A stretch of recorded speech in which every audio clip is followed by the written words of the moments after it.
T-shirt blanc, jeans et chaussures ouvertes. Dress code obligatoire pour visiter leurs proches. Tous les jours, ces mamans font le sitting devant la célèbre prison de Tokuyito, dans le nord du pays. Mon fils a été arrêté le 29 juillet, la nuit, alors qu'il rentrait du travail. Il ne manifestait pas. Il a été arrêté à un endroit où il n'y avait pas de manifestation. Son fils est un commandito. C'est comme ça que le gouvernement appelle les personnes descendues dans la rue à l'annonce de la victoire du président Nicolás Maduro. Accusées d'être des terroristes, elles sont depuis traquées par les forces de l'ordre. Depuis l'incarcération de sa fille, Mireia González est installée dans cette maison insalubre, située aux alentours de la prison. Elle décrit son arrestation comme arbitraire et brutale. Les policiers l'ont fait sortir et ont battu ma fille.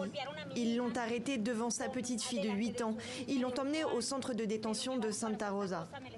Selon les autorités, il existe plus de 70 000 commanditos au Venezuela, de petits groupes d'opposants auxquels le pouvoir reproche en particulier d'avoir tenté de récupérer les PV des bureaux de vote pour obtenir le décompte précis du scrutin. Pour cela, ils risquent jusqu'à 30 ans de prison dans des conditions indignes selon leurs proches. Mon fils n'est pas un meurtrier, mais s'il était un meurtrier, il serait mieux traité. Il n'a droit qu'à 1 heure de visite, ce qui correspond en fait à 20 minutes, compte tenu de la durée du protocole de visite. Mon fils est malade, il a un champignon qui pousse sur la tête.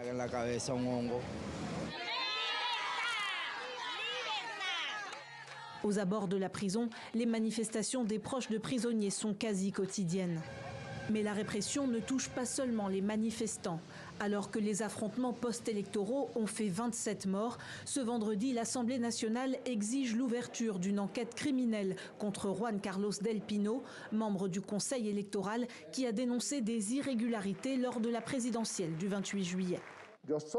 Je demande qu'il soit démis de ses fonctions. Juan Carlos Del Pino fait partie de cette conspiration visant à influencer les résultats électoraux, à semer la violence.